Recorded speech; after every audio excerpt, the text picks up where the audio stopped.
Essa atividade será gravada, podendo ser transmitida em nosso canal do YouTube e em nossas mídias sociais. Solicitamos que sejam tomados todos os cuidados éticos para não haver exposições pessoais ou de casos clínicos. Boa noite. Hoje o nosso Café Literário da Psicanalítica debate esse excelente livro de contos da Conceição Evaristo. Olhos d'Água. Bom, aqui tem histórias de quem viveu a dor e sabe transmitir de uma forma intensa e comovente.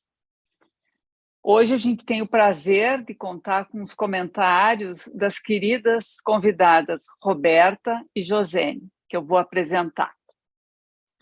Roberta Flores Pedroso é professora de educação básica do município de Camaquã, escritora, pesquisadora da literatura negra, com foco em Maria Firmina dos Reis e Carolina Maria de Jesus, e doutoranda da URGS. A Josênia Reck Munhoz é a psicanalista da Sociedade Psicanalítica de Porto Alegre, docente e supervisora do IEP e do Instituto Horizontes. Então, começamos com a Roberta. Por favor, Roberta. Boa noite, pessoal. Muito obrigada. Eu gostaria de agradecer o convite, né, a confiança da gente poder conversar sobre essa obra tão significativa, né, tão importante, de uma escritora que vem mudando os paradigmas da literatura brasileira, né, uma das escritoras. E, casualmente, hoje eu li uma notícia de que ela bateu o recorde de vendas, 500 livros, numa única editora, que é a editora Palas, né? Que é uma editora que tem a peculiaridade de editar só escritores negros, afro-brasileiros, americanos, e trazer essa literatura que por muito tempo ficou, não teve tanta ênfase, né? Porque a gente sabe toda a história, né, de como se construiu o mundo das letras no país. Eu quero abrir a minha fala com uma epígrafe da Bell Hooks, que diz assim: há sempre a necessidade de demonstrar e defender a humanidade dos negros, incluindo sua habilidade e capacidade de raciocinar logicamente, pensar coletivamente e escrever lucidamente. Eu quero pautar porque que eu estou entrando com essa fala da Bell Hooks, que não é uma escritora brasileira, mas é um ícone, né, do movimento negro norte-americano, porque em algum momento da história, acho que foi em 2002, 2006, nós tivemos um grande escritor reconhecido e que deu uma entrevista onde ele dizia que não havia literatura negra no Brasil, que isso era bobagem. Isso agora, no século XXI, né? Que os negros que aqui chegaram, se sabiam alguma coisa de literatura porque tinham aprendido aqui, né? Chegando no Brasil. E isso é a prova do quanto a literatura escrita por homens e mulheres negros no Brasil ainda precisa ser estudada, porque há uma literatura oral, né, que a Conceição Evaristo deixa muito presente em suas obras, principalmente, e também, né, em Olhos d'Água, que é uma coletânea de contos, né, que a gente pode olhar no todo, tudo aquilo que podemos conceituar como literatura afro-brasileira, literatura negra, escrita negra, enfim, né?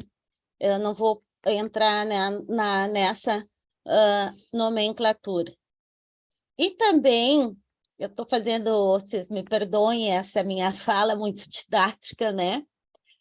porque ainda há uma resistência de considerar literatura textos escritos por mulheres, né? Como Carolina Maria de Jesus, que foi nosso grande best-seller na década de 60, né?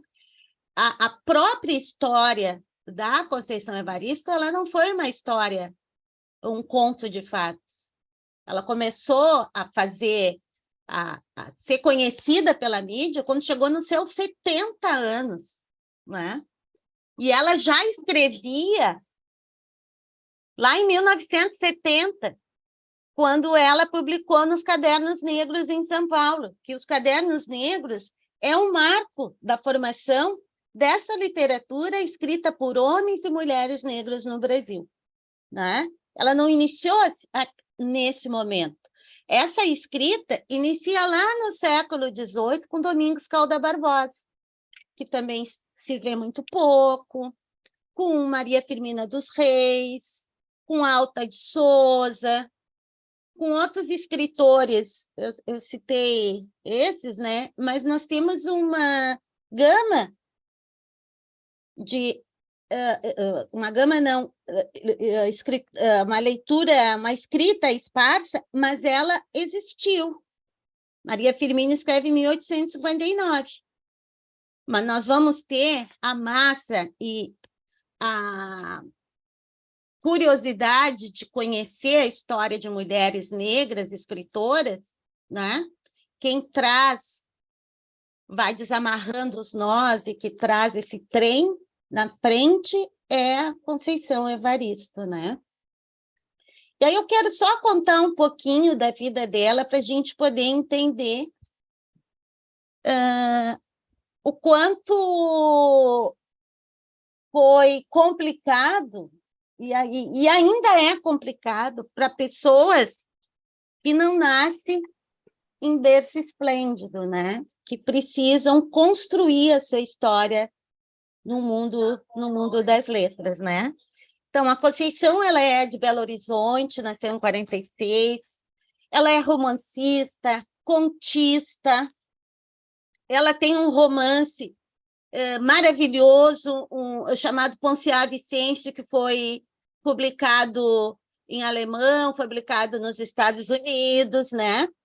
E uma curiosidade que a Conceição, ela não nasce nesse meio letrado, porque essa é a realidade das mulheres negras no Brasil, da maioria dessas mulheres negras. Eu sou uma delas, né?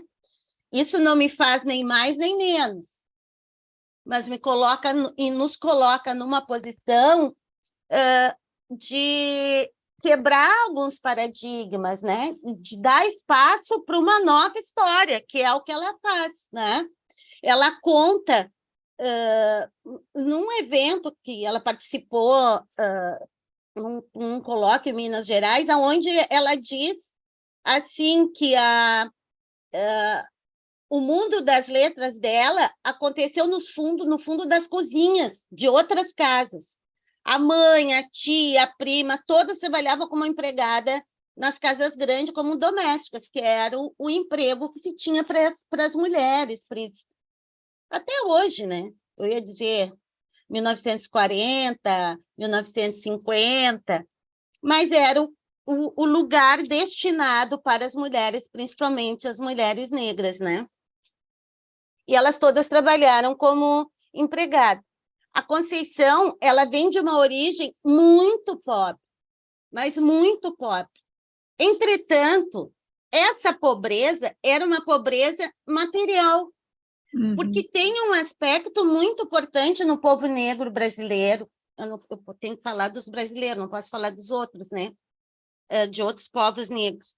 Que o que não permitiu que a história do povo negro se dizimasse no Brasil por um detalhe, que é essa literatura oral, que são as suas memórias, né? A sua ancestralidade. Em 1859, a Maria Firmina dizia que o corpo pode ser escravizado, mas a mente, isso ninguém teria esse poder. Ninguém tinha esse poder. E a Conceição retrata isso na sua história, né? Onde ela diz que elas ficavam ao redor da mesa e uma família, a maioria de mulheres, né? A maioria de mulheres, mãe, tia, avó, todas moravam juntas, e isso era uma característica, né, das famílias negras, que elas moravam todas próximas em terrenos que às vezes não eram nem separados, né, mas que viviam assim, uma casa ao lado da outra. E essa fome de ler, essa fome de leitura, né, da Conceição, era alimentada por todas essas mulheres que trabalhavam nessas cozinhas de pessoas que tinham uma condição financeira confortável, né? Então, é nesse ambiente que faltava bens materiais, mas não faltava não faltava essa capacidade de, a partir das leituras, poder entender um pouco a sociedade em que elas viviam, né? E isso foi muito presente na fala da Conceição. E, na verdade, ela se pronuncia e diz sempre, né, que essa vivência, depois eu vou explicar, né, o que ela constrói a partir desse círculo de literatura oral, de lembranças, né? E de conseguir entender como é que a sociedade girava, tudo isso ela consegue dentro da família, né? E depois, com muito custo, e depois já madura, ela vai, consegue fazer o magistério, o antigo normal, lá em Minas, né? Depois ela faz a faculdade de letras, posteriormente ela consegue fazer o mestrado e chega no doutorado. Quando ela vai para o Rio trabalhar, ela já tem várias produções. E aí, isso é na década de 90, ela já começa a publicar os seus contos nos Cadernos Negros, né? Que, como eu já tinha dito anteriormente, que é um marco da produção afro-brasileira no Brasil. A literatura afro-brasileira que não surgiu agora, ela já existe há muito tempo. Ela pode não estar, ou não ter ficado nas estantes das livrarias, né? A parte editorial não ter dado tanta credibilidade, a falta de dinheiro também, mas um movimento negro no Brasil, ele sempre foi muito forte, porque ele entendia que as ações tinham que partir deles, né? E a Conceição começa a publicar em 1900 nos Cadernos Negros, onde o CUT, que é um dos organizadores, já escrevia, a Miriam Alves já escrevia, Oswaldo de Camargo já escrevia. Todos esses que eu estou citando para vocês são nomes consagrados da literatura escrita por homens e mulheres negros no Brasil, né? Talvez a gente não conheça todos, mas já tem várias pessoas escrevendo nesse momento. O próprio Oliveira Silveira, aqui do Rio Grande do Sul, né? E aí ela paga, se eu não me engano, depois, mais tarde, para publicar Ponciá Vicêncio, que é um romance de formação, que se chama, né, na literatura ocidental, se chama um romance de formação. Com novos conceitos, a gente vai dizer que é a produção de romance decolonial, e que é uma obra-prima, né? É um romance para gente grande, esse da Conceição Evaristo, e é publicado em vários lugares, né? E uma coisa que eu quero deixar bem clara, eu sou professora de literatura, que essas escritas de homens e mulheres, elas ultrapassam questões como violência, fome, as condições sociais. Elas, a Conceição e demais escritores, né, se utilizam desses elementos e transformam, né, o que deveria ser uma denúncia em questões poéticas, numa estética diferente. E é o que a gente vê na obra da Conceição, principalmente nesse livro, né, que a gente leu, eu não sei se o pessoal que está assistindo chegou a ler todo, que é Olhos d'Água, né? E nessa obra, a gente vê uma galeria de mulheres, né? De mulheres negras que desacomodam os estereótipos estabelecidos pelo imaginário que a gente, no nosso imaginário social. Porque se a gente retomar na literatura, como é que as mulheres negras eram apresentadas? Sempre sexualizadas, a Bertoleza, né? Ou as que eram escravizadas, elas tinham uma índole malvada, eram mulheres que não tinham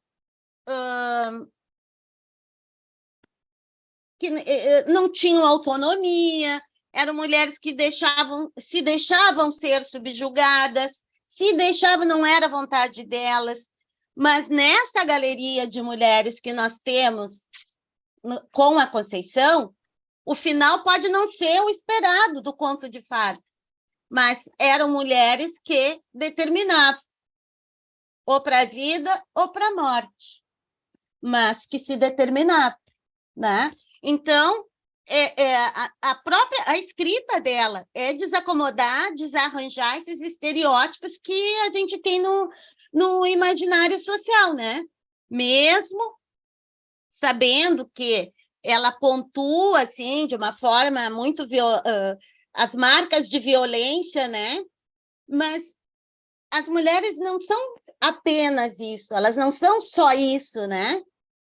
Elas têm sonho, elas têm humanidade. E o final, eu sempre digo que uma história não se faz pelo final, se faz pelo meio, né? E pelo início também. Então, ela não fica, ela faz dessa matéria da violência, né, uma estética aonde as questões existenciais ali, as questões humanas ultrapassam o senso comum, né? E isso é uma literatura, né? Eu lembro Literatura e Sociedade do crítico Antônio Cândido, né? Onde a gente também possa se enxergar. E o Cuti, que foi um dos idealizadores do Caderno Negro e que é um pensador negro, filósofo, professor, romancista, contista, né? Ele diz que a literatura é poder, poder de convencimento, de alimentar o imaginário, que é a fonte inspiradora do pensamento e da ação, que é o que a Conceição faz nesse livro e nos demais. Hoje a gente está falando em Olhos d'Água, né, gente? Só para vocês saberem também que o livro é de 2014, que em 2015 ela ganhou o Prêmio Jabuti, que é um prêmio importantíssimo no Brasil, né? Tem uma seleção de jurados assim muito criteriosa, e foi editado pela editora Palas, né, que hoje comunicou que ela fez uma venda de 500 mil livros, né, que é um recorde, assim, né? E nesse conto, nessa galeria, a gente vai ver que a gente tem um sujeito autoral muito forte, né, que está presente em cada conto. Nesse nosso sujeito autoral, esse nosso narrador, né? ele é muito forte, porque ele consegue apresentar questões que permeiam a vida da população negra no Brasil, né? Isso é um aspecto também da literatura afro-brasileira, né?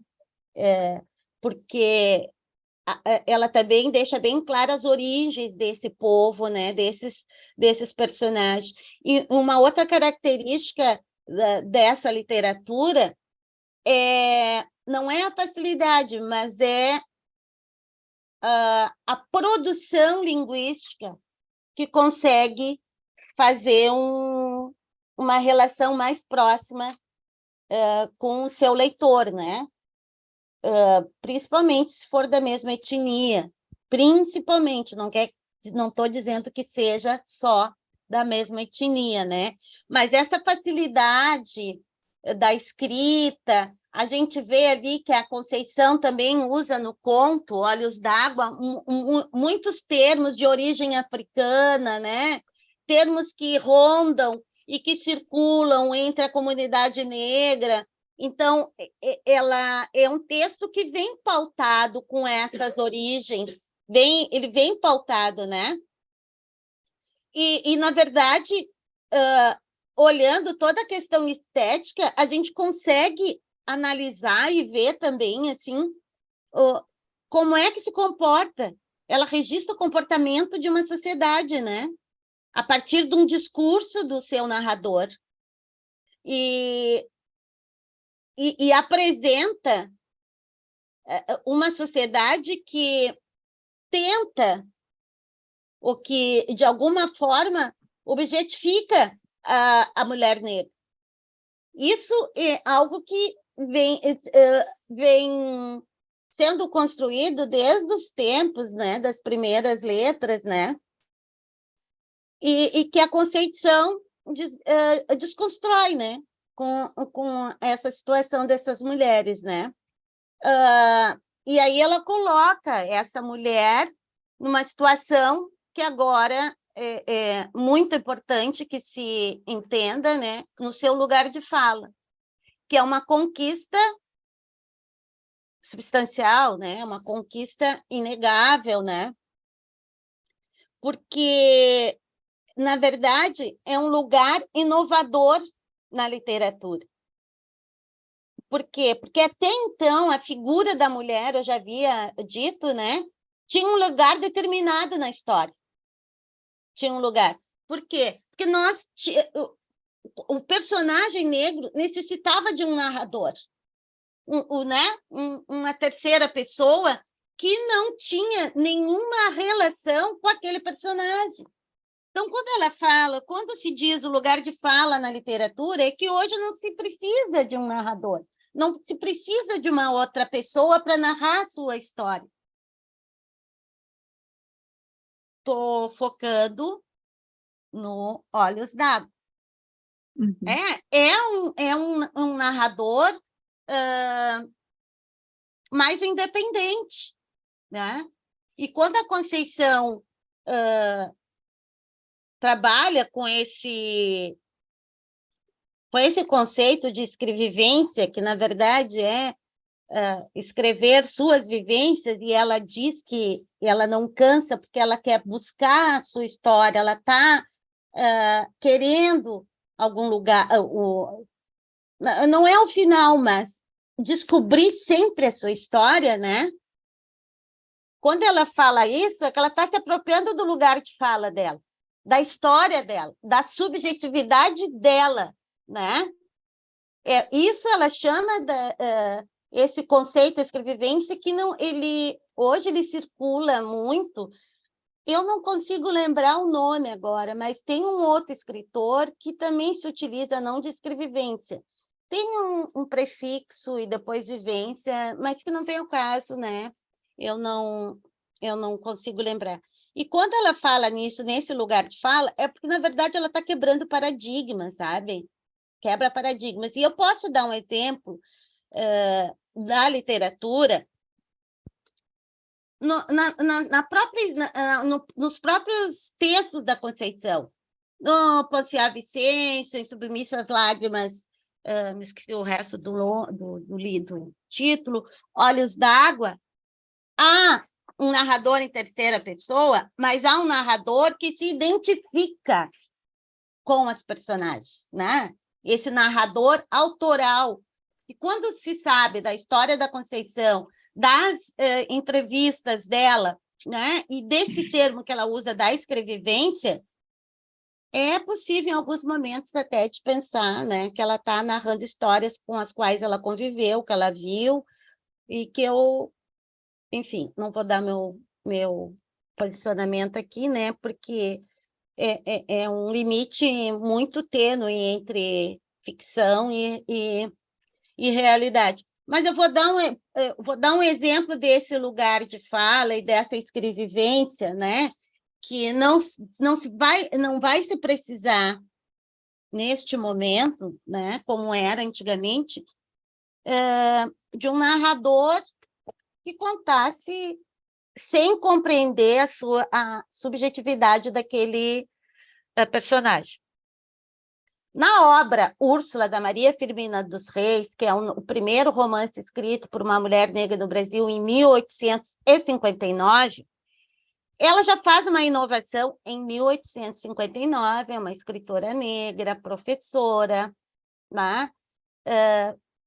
De origem humilde, e que teve acesso à escrita.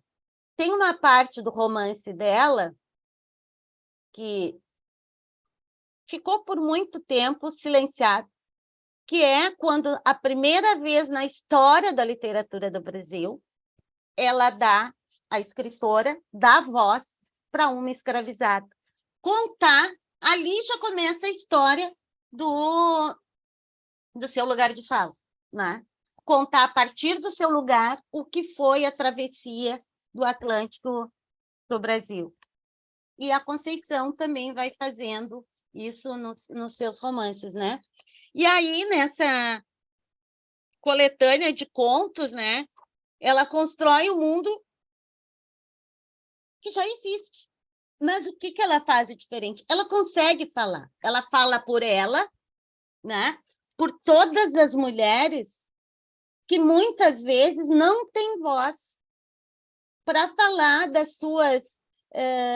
dos seus sentimentos, né? Da sua existência, dos seus desejos, da sua vida, né? Da sua própria história, porque cada um tem a sua história, né? Isso também a gente sabe que essa galeria de mulheres que são esquecidas, né? Que a Conceição coloca no romance, muito tem a ver pela condição de subalternidade, né? De viver em situações, às vezes até subhumanas, né? Mas com todas essas questões, a gente também consegue entender que Olhos d'Água é um livro de contos que também fala sobre vida, fala de amor, fala de ódio, fala de sofrimento, fala de paixão, né? De algumas inadequações, de alguns problemas, né? São protagonistas diferentes, mas que, se a gente olhar, analisar uma por uma, né? Elas são uma só. É um todo, né? São mulheres diferentes, mas que a gente consegue enxergar várias em uma, né? Na minha leitura, né? E uma coisa muito importante que eu vou falar agora, deixei para dizer depois, que é o título, né? Olhos d'Água. Pode-se fazer várias leituras, né? Mas podemos entender ali que é uma busca, né? Que os olhos, além dos olhos ter uma importância muito grande na literatura, ser decisivo na literatura, né? Eu posso citar de exemplo Os Olhos Oblíquos de Cigana Dissimulada, do Machado de Assis, em Capitu, né? Aonde os olhos do Bentinho, por muitos anos, deu um final para a história, que depois a gente foi ver que não era assim como ele estava contando, né? E esses olhos, né, para as personagens, é o espelho da alma de cada um, né? São a forma de refletir o amor, assim, né? Dela buscar a relação dela com a mãe, né? De uma filha com a mãe, e esses sentimentos assim que são fortes, que às vezes são complicados, né? Mas que é um sentimento universal, né? Que circula na nossa humanidade. E a Conceição fala muito disso, desses olhos, né? E ela em algumas entrevistas ela já se fez essa relação dos olhos com a mãe e com a filha dela, que é uma criança, uma menina, hoje já é uma mulher, né? Ou uma mulher especial, né? E agora, retomando a questão da escrevivência, hoje esse termo se tornou uma episteme na literatura, né? Um conceito científico, né? Que é hoje super usado para as leituras, né? Da nova literatura, e é uma estratégia que ela utiliza também, porque a literatura ela precisa se acomodar no seu lugar, ela tem um lugar, né? Ela não foi colocada na estante. Então, quando ela fala dessa escrevivência e da sobrevivência, como sendo uma estratégia, quem é que ela está colocando aí na literatura, né? As pessoas que estão presentes, as pessoas que não estão mais, né? Que não estão mais por aí, as que poderão vir, né? É um bojo de histórias, né? Que precisa ser contado. E essa literatura de autoria negra da Conceição, né?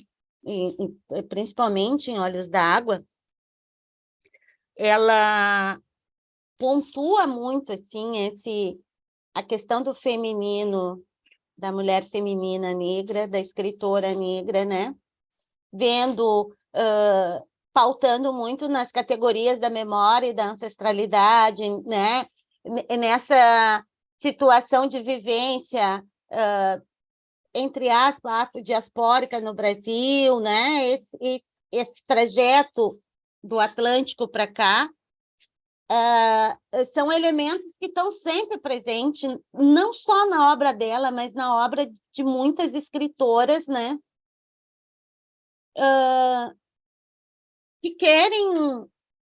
Que são muito talentosas e querem mostrar que a literatura também pode ser escrita por outras mãos, né?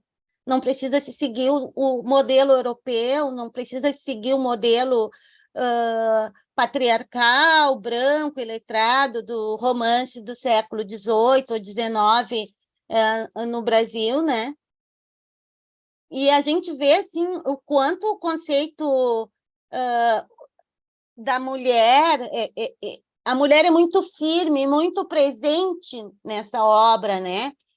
Olhos d'Água. E mulheres de caráter forte, tanto para o bem quanto para o mal, né? A gente pode ver ali, posso citar aqui a Ana da Venga, né? A Ana da Venga, a do Zuquerença, quantos filhos Natalina teve, Beijo na Face, Luamanda, o Cuperdicida, né? Todos esses contos são mulheres que, de uma forma ou de outra, se autodeterminam, né? E que também a gente vê que, com todo o sofrimento delas é uma busca constante, né, das suas raízes, uma forma de também de se autoafirmar como mulheres afro-brasileiras, né, mulheres negras, tem essa autoafirmação de valorização que a Conceição apresenta nesse livro de contos, né? Essa diversidade de situações vivenciadas por mulheres, né? E mulheres negras, que são as personagens, né? E é impossível, assim, não ler ou se identifica ou se enxerga essa relação, né? Das personagens com essa relação do leitor. Eu também acho não, é uma relação muito forte, porque os contos também são muito visuais, né? Eles fazem um relato ali, uma descrição e uma visualização da sociedade que se vive, né? E nós vamos, se observa ali, a maioria delas moram em favelas, né? E a Conceição Evaristo, geralmente, quando ela se apresenta, ela dá muita importância, ela faz muita referência à obra Quarto de Despejo, Diário de uma Favelada, da Carolina Maria de Jesus, né? Como parte da sua formação literária, né? Porque essa escritora, Carolina Maria de Jesus, foi nosso primeiro best-seller escrito por uma mulher negra na década de 60, e que muitas pessoas estão conhecendo agora graças, né? E isso eu sempre vou dar credibilidade também para a universidade, que abriu, entendeu, né, que a literatura é construída por um povo, por uma nação, não somente por alguns, né? E o fato dessas escritas estarem também no vestibular direcionou os adolescentes e os adultos a lerem essas obras. E a Conceição, em várias entrevistas, dizia e diz, né, que elas ficavam ao redor de uma mesa lendo o Diário de Carolina Maria de Jesus. Em algum momento, ela também disse que a mãe, né, que não tinha muito manejo com as letras, começou a escrever o seu diário, porque era uma forma, né? Há uma literatura escrita por esse povo negro, né? Existe essa literatura. E ela fala que a leitura era muito presente, né? Enfim, várias narrativas que tinha ali no diário era uma forma do povo, de mulheres, né? Solo, se identificar. E eu acredito, assim, que quando ela cita Carolina, ela também quer mostrar que ela é uma escritora vencedora, né? E se autodeclara fazer parte disso, né? E sendo também moradora de uma favela. Não sei se eu cumpri o meu papel aqui. Tentei Muito. manter o meu horário, porque senão eu acho que eu fechei meu tempo, né? E acho que era isso, assim. Depois, se o pessoal tiver vontade de perguntar alguma coisa, né? Estou à disposição. Isso. Retomamos depois contigo, então, Roberta. Obrigada, muito obrigada. Excelente. Passamos para a Josene, então. Bom, boa noite. Eu fiquei com vontade de ficar escutando a Roberta. Ai, querida, capaz! Porque é a sabedoria, né? Trazendo o conhecimento, a história, né? E não só da Conceição Evaristo. Acho que isso só nos enriquece, né? Obrigada. Bom, mas eu optei por escrever, né? Então eu vou ler, né? Para mim é mais fácil, e vou tentar ler de uma forma clara, assim, calma, para que possam acompanhar. Então, primeiro agradecer, né, a Regina Ortiz pelo convite, a Ana, a Roberta por poder compartilhar esse espaço, né? E que bom, né, te conhecer, Roberta, porque acho que desde que eu te conheci, né, nós conversamos um pouquinho antes, né, eu me sinto, né, aprendendo contigo e isso é muito bom, né, é enriquecedor. Bom, mas então, vou trazer algumas ideias que me foram surgindo quando eu comecei a ler o romance, o livro de contos, né, da Conceição Evaristo. São 15 contos, né, que ela apresenta. Então, assim, de início, me perguntei por que o título Olhos d'Água. Foi a mesma questão que também a Roberta trouxe. O que esta expressão estaria significando, né, nessa obra literária?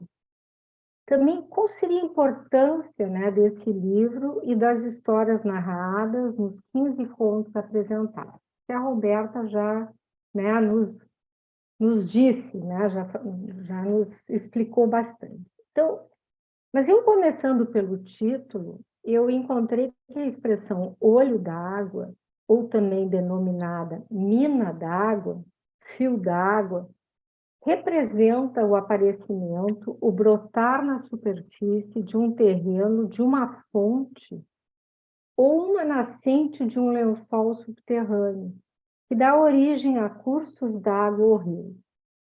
Olho d'água é, assim, um indício, a marca de um lugar fértil, rico em água, que é o alimento, né, mais essencial para a nossa sobrevivência. A vida de todos os seres vivos do nosso planeta. A água é mais essencial que a própria comida, né, para a nossa sobrevivência. Então, pensando na relação entre as águas que brotam, aparecem na superfície, chamadas olho d'água, e as águas que existem no lençol subterrâneo, que não conhecemos porque não as enxergamos, lembrei de forma figurada que para a psicanálise, no funcionamento psíquico, a nossa vida mental, existe uma parte que é consciente, que seria, né, a água que brota na superfície, chamada olho d'água, e outra parte, que é a maior, a parte inconsciente, onde existem os lençóis d'água subterrânea. No inconsciente, todas as situações vividas, desde nossa concepção, memórias, sensações e traumas, estão lá, vivas, pulsantes, sempre na busca de serem preenchidas, saciadas de alguma maneira, espiando assim, como o olho d'água, também espia por entre a terra da superfície. Voltando, então, né, às minhas perguntas lá do início, pensei se a proposta da escritora Conceição Evaristo, ao narrar suas histórias, não seria uma convocação, ou melhor, uma provocação para nos desacomodar da preferência de só desejarmos olhar para águas conhecidas do nosso mundo, do que se gosta e de não desejarmos olhar e enxergar as águas desconhecidas do mundo do outro e que sequer desejamos conhecer. Tudo que é desconhecido, que é estranho, dá medo, pavor, pela angústia de desamparo sentido ou imaginada sobre esse desconhecido. Assim também ir ao encontro de lugares estranhos, nunca antes habitados por nós, olhar, escutar os ruídos, os gritos, sentir os odores que lá habitam, como disse a nossa querida Tânia Galli, perceber as situações de vivências humanas sequer antes imaginadas, pensadas de existirem, como alguma das histórias narradas por Conceição Evaristo, é muito difícil, porque nos desacomoda, angustia e profundamente dói na alma. O diferente de nós, a gente não quer. não queremos saber. Eu penso que a fala de Evaristo, seus contos, está vinculada à sua existência e à construção de sua identidade, como mulher negra, nascida na favela, era pobre, não tinha o que comer, passou fome e frio. E a Roberta tocou nisso, né? Falou disso. Existência essa atravessada por toda uma ancestralidade escravagista de homens e mulheres negros escravizados. Bom, então foi curioso o impacto que eu senti ao me deparar com o livro Olhos d'Água. Por instantes eu me vejo aprisionar o olhar na imagem estampada de sua capa, no expressivo desenho da forma de um olho. Percebo a sensação de estar a olhar, um olhar que parecia vivo e intenso, embora desenhado na capa do livro. Eu sinto-me cativada pelo olhar desenhado ali no livro, que é essa capa, para quem não viu o livro.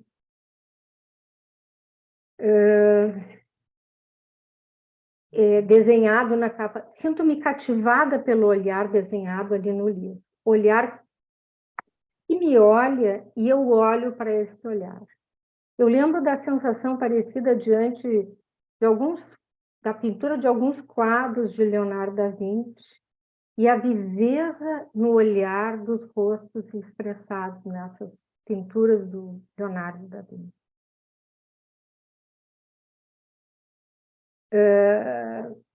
Eu viajo no tempo neste momento e recordo um passado distante meu. Em meu devaneio, eu lembro o fogão a lenha na casa da minha avó materna. Densa brasa emana um calor que protege, alimenta os risos e nossa agitação de crianças, netos de minha avó, a esperar a comida que está sendo preparada por ela. Seu olhar doce de um céu azul claro, profundo e calmo como as águas de um rio, olhava-nos acalmando, que já estava quase pronta a comida. Eu sinto ainda hoje o cheiro da comida feita no fogão a lenha na casa da minha avó materna. Odores e sabores presentes, vivos em mim. Ao retornar de meu devaneio, eu lembro a imagem desenhada na capa do livro de Conceição Evaristo e penso que o desenho mostrava um olho na cor azul. Cor azul? Estranho. Também olhos azuis, como da minha avó materna. Volto a olhar a capa do livro e percebo que a cor da íris do olho desenhado é marrom e que derrama águas, deste olho em tons de azul. Flagrada pelo meu desconforto, de meu equívoco, entristeço a refletir o sentido de meu devaneio, que denuncia, através da minha história, o lugar do qual eu falo. Eu sou mulher, de cor branca, adulta, profissional constituída, classe econômica confortável e descendente de imigrantes alemães que vieram da Alemanha ali na entrada da Primeira Guerra. Eu percebo assim a razão de meu equívoco, a desmentida de meu próprio racismo estrutural, presente desde antes do meu nascimento. O conto de título homônimo do livro Olhos d'Água fala que a narradora se depara impactada frente à estranha e dolorosa questão de não saber de que cor eram os olhos de sua mãe. Isso a faz retornar à sua casa natal. Eu fui lá para a casa da minha avó, na busca de resgatar sua própria história e identidade. Consciência de sofrimento, de lágrimas e lágrimas, todas as mulheres da sua família compõem fragmentos de uma mesma mulher que sofre. É o que a Roberta nos disse, né? No conto, neste conto, né, o homônimo, a narradora diz: vi só lágrimas. Entretanto, ela sorria feliz. Mas eram tantas lágrimas que eu me perguntei se minha mãe tinha olhos ou rios caudalosos sobre a face. E só então compreendi. Minha mãe trazia serenamente em si águas correntezas. Por isso, prantos e prantos a enfeitaram seu rosto. A cor dos olhos de minha mãe era a cor de olhos d'água. Águas de mãe Oxum. Rios calmos, mas profundos e enganosos para quem contempla a vida apenas pela superfície. Sim, águas de mãe Oxum, que é a mãe do amor, né? Hoje, quando já alcancei a cor dos olhos de minha mãe, tento descobrir a cor dos olhos da minha filha. Faço a brincadeira que os olhos de uma se tornam o espelho para a da outra, para os olhos da outra, buscando a revelação de um mistério ou de um grande segredo. Minha filha, sussurrando, falou: mãe, qual é a cor tão úmida de seus olhos? Pensando na função do olhar para a psicanálise, o Winnicott refere que o rosto da mãe é o primeiro espelho do bebê e que o olhar da mãe, ou substituto, tem uma função estruturante na constituição da identidade do sujeito. De forma também poética, o Winnicott afirma: quando olho, sou visto, logo existo. Posso agora me permitir olhar e ver. Olho agora criativamente e sofro a minha apercepção e também percebo. Na verdade, protejo-me de não ver o que ali não está para ser visto, a menos que esteja cansado. Ele enfatiza ainda que se ninguém estiver ali para ser mãe, a tarefa desenvolvimental do bebê torna-se infinitamente complicada. O olhar da escritora Conceição Evaristo recai sobretudo na existência difícil das personagens femininas afrodescendentes, que a Roberta já falou, né? Que tentam se equilibrar no fio tênue de um cotidiano marcado por humilhação, opressão e preconceito. As personagens que figuram em cada narrativa pertencem a universos excluídos de nossa sociedade, atravessadas por uma ancestralidade advinda de uma sociedade escravagista e que a gente pensa que ainda, né, não está presente, mas está presente ainda na atualidade. E eu denunciei, né, no meu equívoco, esse racismo. Né? São crianças de rua, prostitutas, mulheres pobres, humilhadas, homens que roubam, matam, mas também são capazes de amar. O Walter Hugo Mãe, ele tem uma expressão que ele nos lembra, né, que toda criança é filho de 1000 homens e que todos nós somos responsáveis por cada criança. Né? Então, a denúncia é uma das principais funções da literatura de Conceição Evaristo, relatando ao leitor as dificuldades, os infortúnios, o descaso social, os obstáculos e os impasses dos moradores das favelas e becos. A literatura negro brasileira é um instrumento potente, que é o que falou a Roberta, para a concretização do não colonialismo, para a decolonialidade, pois na medida que as mulheres se autorrepresentam e ficcionalizam-se, além de falarem de si mesmas, elas falam para o coletivo. E essa é a importância, né, que a Conceição Evaristo acredita, essa é a crença, né, medida que eu falo de mim, eu também falo para o outro e para uma coletividade. Em suas próprias palavras, da Conceição Evaristo, sabe o que ela diz? Ela diz, eu escrevo, deponho.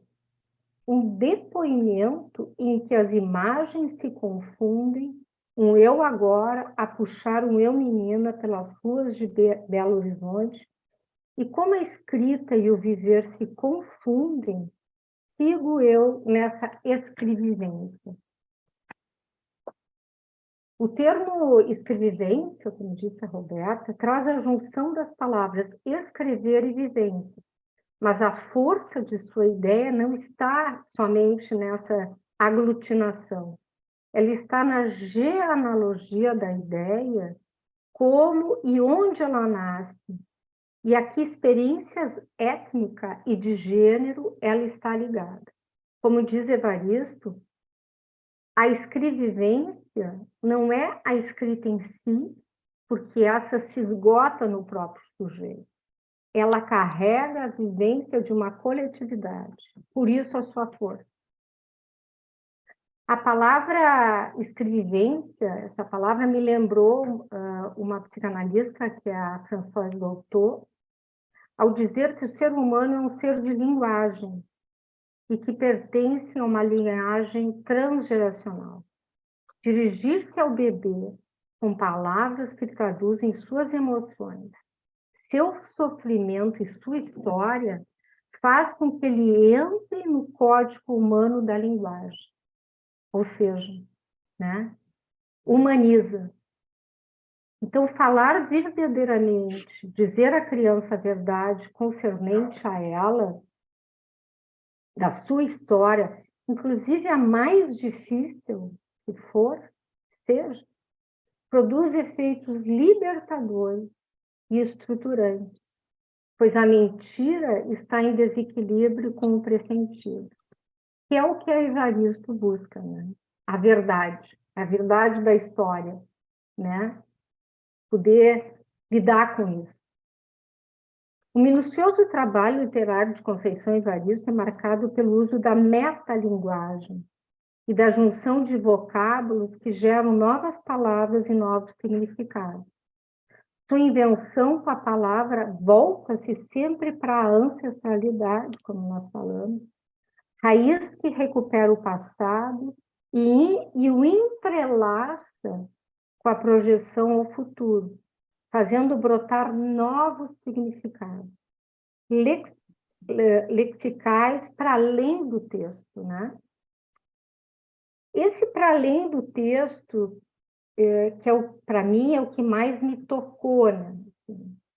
Que é a convocação e a proposta da Conceição Evaristo. E eu penso que é o significado do título do livro Olhos d'Água, da água que brota da fonte,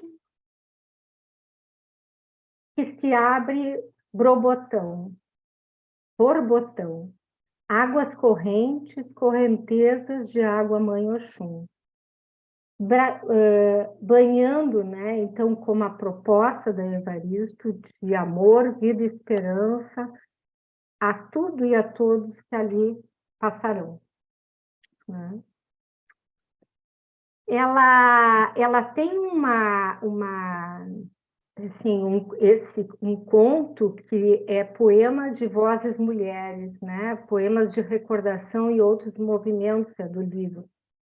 E eu vou ler esse trechinho porque acho que para a gente ter essa noção assim da escrevivência, né? E eu normalmente brinco que se eu estivesse falando com a Conceição Evaristo, eu ia dizer para ela que ao invés de escrevivência, que ela faz uma escrevescência, porque ela escreve sobre a essência, né, do sujeito, né, do humano. Então, nesse poema Vozes Mulheres, ela diz assim: a voz de minha bisavó ecoou criança nos porões do navio. Ecoou lamentos de uma infância perdida. A voz de minha avó ecoou obediência aos brancos donos de tudo. A voz de minha mãe ecoou baixinho, revolta no fundo das cozinhas, alheias debaixo das trouxas roupagens sujas dos brancos pelo caminho empoeirado rumo à favela. A minha voz ainda ecoa versos perplexos com rimas de sangue e fome.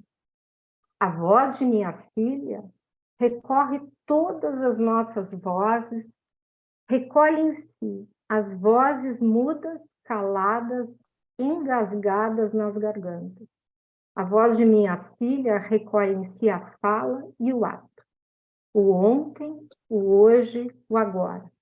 Na voz de minha filha se fará ouvir a ressonância, o eco da liberdade. Assim, né, curiosamente, assim, eu vou falar uma coisa que eu também encontrei, né, sobre a questão, né, do negro, né, da cor negra e desta marca, né, de um povo escravizado, né, e que ainda sofre, né, ainda há, né, esse escravagismo no Brasil, e que assim, né, que a Isildinha Nogueira, no livro dela, A Cor do Inconsciente, ela diz que Jurandir Freire coloca que ser negro é ser violentado de forma constante e contínua e cruel, sem pausa ou repouso, por uma dupla injunção: a de encarnar o corpo e os ideais de ego do sujeito branco, e a de recusar, negar e anular a presença do corpo negro. Para Isildinha, ser branco significa uma condição genérica, constitui o elemento não marcado, o neutro da humanidade. Mas ser negro não é uma condição genérica, é uma condição específica. É um elemento marcado, não neutro, incluído num código social que se expressa dentro de um campo etno-semântico, onde o significante cor negra encerra vários significados. É incrível, né? Porque esse foi um aprendizado, né? A cor da pele, né? Não é só, né, aquilo que tu, né, Roberta, falou, né, sobre raspar a pele para ver se né, o negro, a negra, a pessoa da cor negra, né, querer ter a cor branca, né, querer, né, se branquear, né? Como então esse lugar junto a essa marca da cor, né, a diferente, né, a pele, marca aquele lugar, né, ele afunila ainda mais, né, o lugar. Mas é isso, então acho que a gente pode abrir, né, Ana? Obrigada, Jo. Excelente também. Que noite rica a gente está tendo com vocês duas aqui. Privilégio estar aqui também. Eu que agradeço pelo aprendizado, assim, por poder me dar conta de coisas que eu, né? A gente imagina até quando dizem, sim, mas outra coisa é sentir e viver, né? E essa vivência que eu tive, né? Desse meu devaneio, voltando a um tempo de muitos anos na casa da minha avó materna, né? E esse equívoco, né? Onde eu enxerguei o desenho, a imagem na capa, né? Do olho do livro da Conceição Evaristo de cor azul. e azul eram as lágrimas, não era a cor da íris, né? Então, acho que eu fiz a minha escrevivência aqui também, né? Porque é muito difícil, né? É uma coisa assim que dá vontade a gente pedir desculpa, né? E dizer, né? Neste momento eu tive vontade de dizer para a Evaristo, olha, tá? Né? Me desculpe, porque, né? Meu equívoco. Mas a própria Evaristo me ajudou quando ela disse que não é uma questão da gente se sentir culpado ou se desculpar porque é branco, né, ou porque é racista, ou porque, né, é diferente, né, ou porque está falando com alguém que é diferente da nossa cor, né, que é negro, sou branca, enfim, outra classe social. Mas é poder falar disso. Né? O mais importante é isso, é poder reconhecer, né, humildemente, como eu digo, a gente verdadeiramente, né, o lugar de cada um de nós, né? O quanto, né, eu me beneficio, né, enquanto, né, a minha classe econômica, o meu privilégio, né, mas isso não significa que eu sou melhor que qualquer pessoa, né, que qualquer um. Mas como tem essa coisa, né, do poder, né, narcísico, das pequenas diferenças, né, o narcisismo de cada um de nós, que é muito bom, então, estar nesses lugares, né, o superior, né, e o outro que seguir lá no lugar inferior, né, porque daí eu sou o senhor e o outro é escravo. Né? Mas é isso. Então, acho que dá para abrir, né? Isso. Quem a gente convida agora para participar, é só levantar a mãozinha que está ali e entrar no bate-papo aqui. Roberta, tu gostaria de dizer alguma coisa ou complementar, seguir falando? A palavra é tua. Eu me emocionei muito com a leitura que a Josênia fez, né? Porque a literatura também tem essa função, e com ela teve uma função catártica, porque ela fez ela desmembrou várias coisas, né? E acho que a literatura também é isso, né? Também ela existe para que a gente se reconheça, para que a gente reflita, para que a gente veja determinadas coisas que a história omite, né? Tem uma frase da Conceição que ela diz: aquilo que a história não conta, a ficção apresenta, né? Então, reconhecer, conhecer, se sensibilizar, e aí, quando a gente pensa, conhece a história dessa autora, fica um limite muito tênue entre a ficção e a realidade, né? E vale a pena, é uma literatura que veio para ser lida, né? Para nos fazer refletir, que não se teve um espaço, né? Olha, eu não lembro de ter estudado algum escritor negro que não fosse o Machado, porque foi reconhecido como negro depois, muito tempo depois, né? Na minha formação. Então, isso também é muito importante. Eu falo como professora da educação básica, né? Quanto isso é importante na formação da identidade das alunas e dos alunos negros, né? Eu tinha falado para a Josênia antes, né, do livro Leite do Peito, da Conceição Evaristo, que há um choque entre o que a escola conta, né, a produção do conhecimento da chegada dos negros no Brasil, foi um choque entre a menina da história, porque é um texto autobiográfico da Geni Guimarães, com o que era contado na escola, com o que era contado em casa. E é muito simples. Qual a criança quer ser comparada com a figura que é estereotipada, que é desfeita, que não é desejada ou com a figura que tem poder, com a figura que é bem aceita, com a figura que, enfim, tem todos os privilégios? Que é o herói, né? Né? Uhum. E, claro, a literatura ela vem para... Tem vários sentidos, né? E um deles também é esse. Também é esse. De mostrar que o poder ele foi inventado por um determinado grupo. E que não são só esses que existem, né? Eu penso... Temos um inscrito, Fernando Brum. Lucas, pode colocar o Fernando aqui? Coisa querida.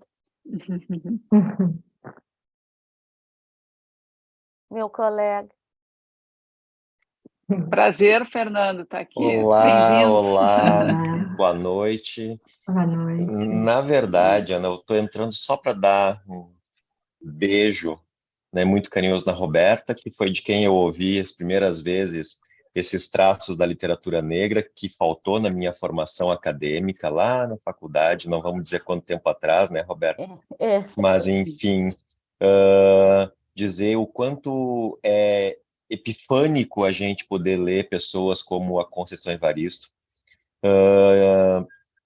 reforçar esse painel que a Roberta fez, né, com essas várias mulheres, ou seja, ela aproveitou o tempo dela para ampliar o nosso escopo, né, de referências, porque isso também é muito importante, né? Mas a Roberta vai ter que me desculpar, mas eu estava em lágrimas escutando a Josênia falar, né, e fazer a leitura, porque é um conto que para mim é um conto muito muito forte. Eu já li esse conto em público e não consegui acabar, porque ele é um conto que realmente é muito forte. Eu trabalho esse conto, né, com os meus alunos, e, né, trabalhei no passado com meus alunos de 12 anos de idade, então, assim, é um conto muito impactante, e parabéns pela tua, né, a tua percepção, José, né, foi muito delicada, né, foi muito bonita e foi muito interessante do ponto de vista de ligar com toda a tua prática, né, que sempre é pedagógica em última análise, que sempre está vinculada a essas trocas, né, que a psicanálise é capaz de fazer, de nos fazer nos colocar no lugar do outro. Eu vou só fazer um comentário, né, de ordem até um pouco técnica, mas enfim, que eu acho que é super relevante. A gente está acostumado, né? A gente está acostumado a fazer concessões para a literatura negra, para a cultura negra ou para o negro no nosso país, quando na verdade a gente vai ter que, em algum momento, começar a entender e começar a aprender que nós que não somos negros, somos a concessão cultural. Toda vez que a gente entra em contato com essa literatura, é como se a gente permitisse, né, quase que uma cota, né, racial dentro ou étnica, né, para usar uma palavra melhor, dentro, né, dos processos de leitura. Então a gente vai ler um autor negro, a gente vai ler uma mulher, a gente vai ler... Quando, na verdade, o processo deveria ser tão diferente, tão mais profundo, porque é ali que está, né, vamos chamar assim, a cultura mais enraizada, né, da grande população brasileira. Né? Então, eu acho que se dá conta disso, de que a excepcionalidade não está, né, na literatura negra, e mais que isso, o jeito que a Conceição Evaristo representa e cria, né, com as suas escrevivências, com a questão, né, da construção gramatical que ela estabelece, se aproximando muito, né, da língua falada, inclusive com os seus elementos, que está muito ligado, e eu não conheço esse trabalho ainda, eu acho que tem um ponto para se trabalhar ali, que é com o hip hop. Eu acho que a literatura da Conceição dialoga muito bem, né, com a música periférica, com a poesia, né, que a gente costuma chamar de periférica, e aí trazer todos esses elementos para o centro da discussão cultural, que faz com que, inclusive, a gente repense o nosso papel, né, o nosso papel enquanto, no meu caso, enquanto educador, né, na Roberta também, mas enfim, o nosso papel enquanto ser humano. Então, acho que a exposição da obra, né? Fora a beleza dos contos, fora a delicadeza dos temas, fora a potência das histórias, a violência, né, das histórias, mas fazer com que essa obra, né, circule, né, entre muitos meios, eu acho que é uma missão de todos nós, né, que queremos que a sociedade seja mais justa, que seja mais igual, que seja menos desleal em relação às coisas. Então, queria dar, né, um grande parabéns, né, para vocês duas, para a Ana pela mediação, né, e dizer que a Conceição Evaristo realmente mudou muito a minha percepção, né, de literatura, não porque ela é uma mulher negra, mas porque ela é uma grande escritora. O texto tem uma grande potência, né, e mexe com qualquer pessoa, né, não interessa, né, como não, como diz ainda Chico César, alma não tem cor, né, então qualquer pessoa que tenha uma alma, né, aberta é capaz de entender. Então, muito obrigado pelas palavras de vocês e parabéns. Obrigada, Fernando, que bom te Obrigada. ver. Obrigada, querido. Meu grande colega, né? Excelente professor. Beijo aí nas tuas gurias. E eu queria Obrigada. dizer, Fernando, obrigada também, né? Adorei te escutar e ver né, dessa circulação, né, de sentimentos e de pensamentos, né, entre nós aqui, né? E acho que isso é Conceição Evaristo, né? Que provoca, né, essa ligadura, assim, digamos, né? Essa tessitura, ela vai tecendo tecidos, né? Ligando um ao outro, né? E eu acho que uma coisa que muito me tocou ao me debruçar mais, né? Na leitura, pelo menos de Olhos d'Água e dos poemas, né? De recordação, é essa capacidade da Conceição, com as palavras dela, humanizar, sabe? A sensação que dá, assim, que, embora sejam contos de muita dor, coisas assim, por exemplo, que a gente nem queria ler, como, por exemplo, de Gil Lichão, né? Uhum. Né? Que ela fala de uma forma, né, sobre a morte, sobre o real, e que é o que existe, né? Como diz a Roberta, não está em ficção, ela está colocando em palavras uma vida real que existe e que a gente não quer ver. Mas a forma como ela nos fala, ela nos convida e a gente, quando vê, está vendo, né? A gente entra e também vê que muitas das coisas que ela fala, ou que sentimentos e acontecimentos, todos nós temos, né? Faz parte do humano, né? O ódio, a raiva, a inveja, né? Enfim, né? Todas as dores e sofrimentos todos nós temos, né? Mas uns têm mais, né? Porque né? A história, né? A vida os faz, né? Mais sofridos, mais doídos, né? Há uma desigualdade. Então, é real. E eu acho que isso que é o legal da Evaristo, né? Que ela nos... assim, não tem como não entrar, né? A sensação que dá é isso. Assim. Bom... E eu queria agradecer o Fernando, porque foi ele é um grande companheiro do Café Literário, foi ele que nos falou do livro, né, da Conceição Evaristo, e que nos falou da Roberta. Ele é Também nos um apresentou. colega excepcional, um baita professor, eu sou admiradora do trabalho dele. Tive sorte de tê-lo como colega em algumas disciplinas. Que legal. Não temos mais inscritos, por enquanto, vamos ver. Ainda temos 10 minutos. Josênia, eu não é porque ele disse, mas eu também me controlei para eu não chorar. Porque eu me arrepiei da tua leitura. Né? E foi bem o que ele disse, foi um evento catártico na tua vida, né? Foi. Essa obra. E eu nem Foi um tenho o que mergulho. dizer. Uhum. E, nossa, quando a literatura consegue fazer esse movimento na pessoa, né? A gente se transforma, porque isso não aconteceu só Exatamente. contigo, aconteceu comigo em outros livros. E esse da Geni tem partes do livro que eu não consigo ler, porque eu estou vendo a minha infância ali, Uhum.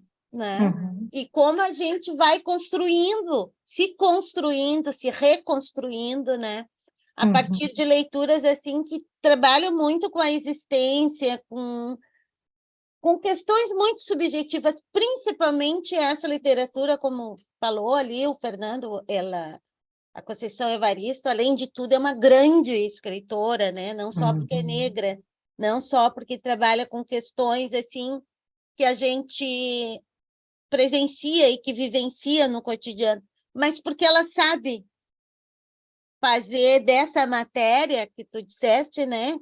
Que é muito triste, mas que ela consegue transformar isso numa forma poética. Tem o conto que é Como é que é o nome do conto? Qual? Do livro Olhos d'Água? No Olhos d'Água, Hum. que eu fiquei impressionada como é que ela conseguiu Hum. dar o tom poético e não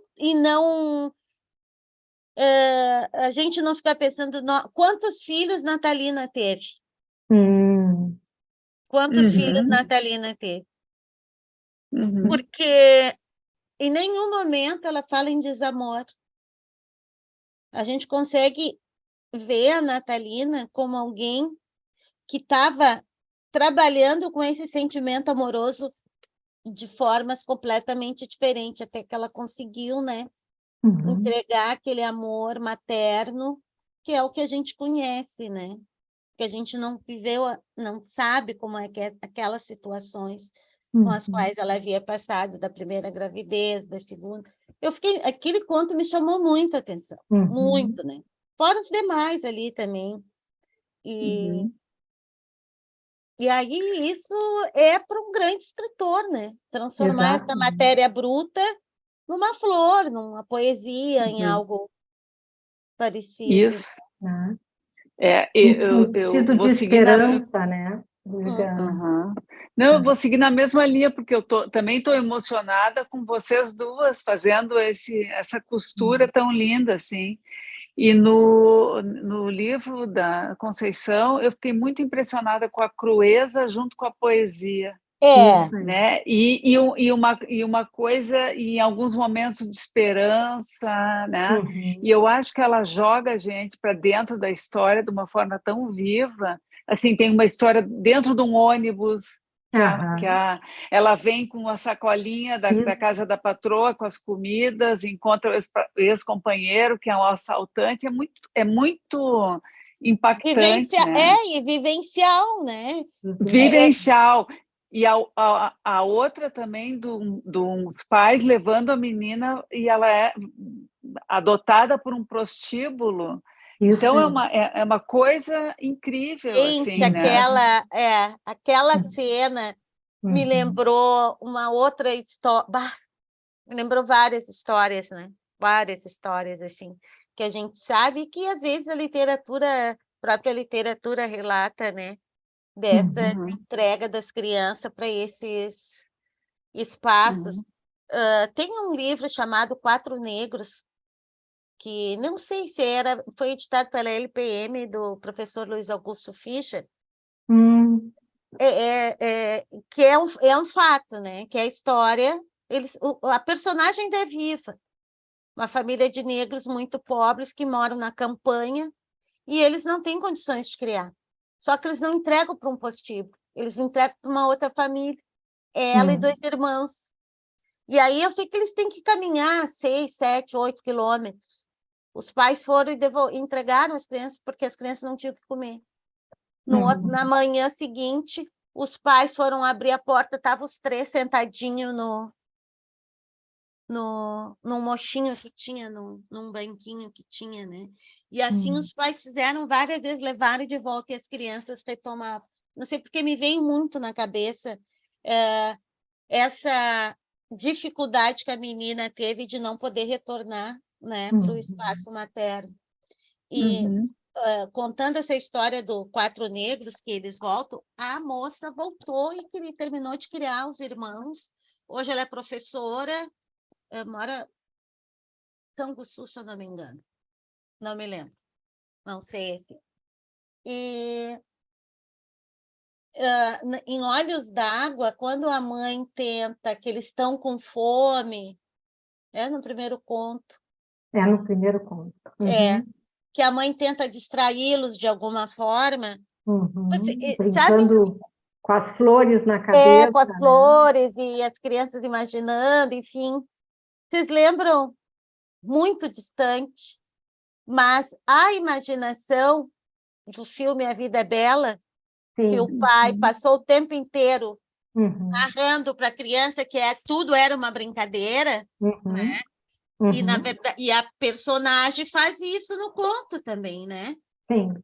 Vai trabalhando com as crianças, né, de uma forma fantasiosa para que a fome desaparecesse naquele momento. E é bonita essa cena, né? É triste, é pesado para a gente. Isso. Mas ela consegue transformar em algo que a gente consegue olhar de outra forma. Sem deixar de reconhecer a tristeza, né? Mas pensar, nossa, como é que ela conseguiu fazer esse relato, que a gente consegue ver a bruteza da situação, mas também consegue enxergar da forma como ela construiu, né? Toda aquela cena ali, de uma estética mais harmoniosa, e, enfim. E a questão muito visual, assim, eu não sei se é só comigo, né, que aconteceu, mas essa coisa visual, né, é muito forte. O que torna um ponto próximo também do leitor, né? Sim. E essa é a proposta, eu acho que né, da psicanálise, Fala, né? Não, eu fiquei pensando que a Conceição Evaristo, ela é uma analista nata, né?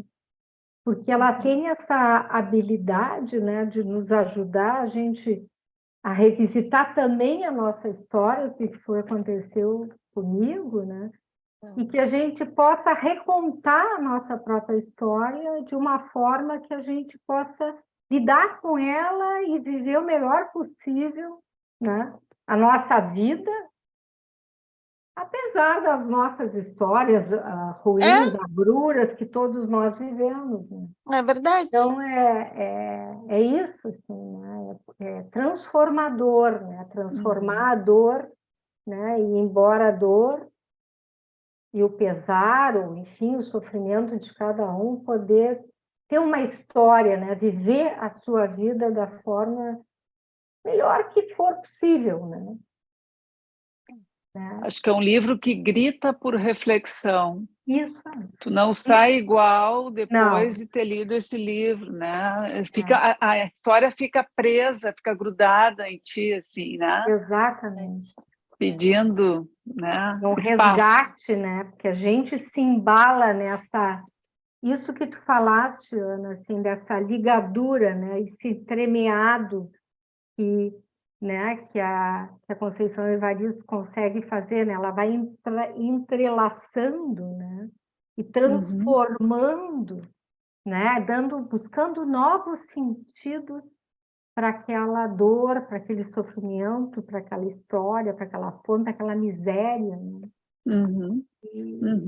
E eu penso que esse é o nosso papel, né? Poder também, como, né, na área da educação, né? Nós, na área da saúde, né? Trabalhando com psiquismo, né? Com o humano, ajudar as pessoas a poder, né?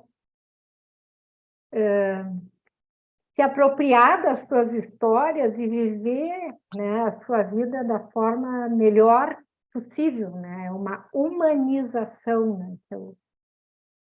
E todos têm o direito, né, de ter, né, e viver a sua vida, né, da melhor forma possível, né? Isso deveria ser um direito a todos, né? Mas é isso. Só resgatando a coisa, assim, que eu acho que a Conceição Evaristo também tem essa habilidade e que, certo, né, que veio também da sua própria história, mas ela conta uma parte, assim, que quando ela era pequena e que chovia muito, e a mãe, né, a mãe lavava a roupa para fora, né, para os brancos, né, para ganhar o dinheiro. E quando chovia muito, não podia lavar a roupa, porque não tinha o sol para secar. E a forma como a mãe dela lidava com esse sofrimento próprio, né?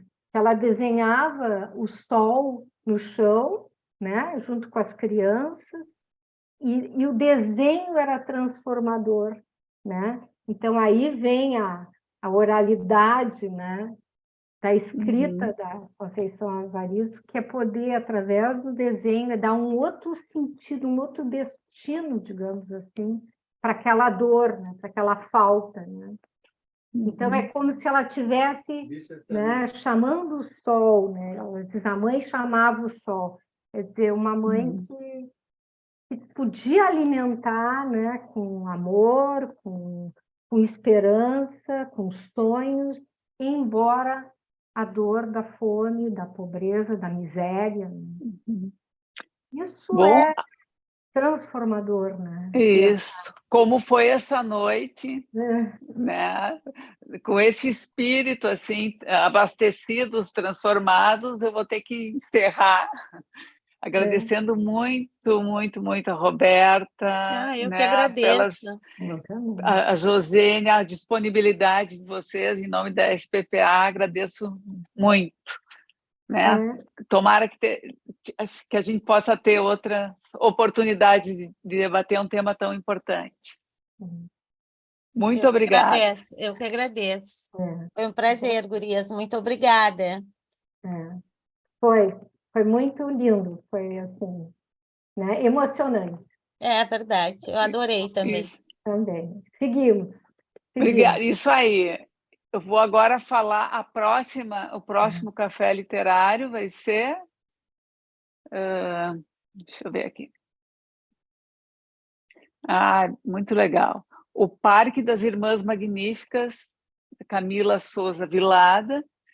Os convidados são Fernanda Borges, professora de literatura e doutora pela PUC, e o Sérgio Leukovics, nosso colega psicanalista da SPPA. Então, vai ser no dia 13/6, às 19h30. Esperamos todos. Muito obrigada. Fiquei muito feliz de estar aqui também. Até a próxima. Boa noite. Tchau. Boa noite. Tchau.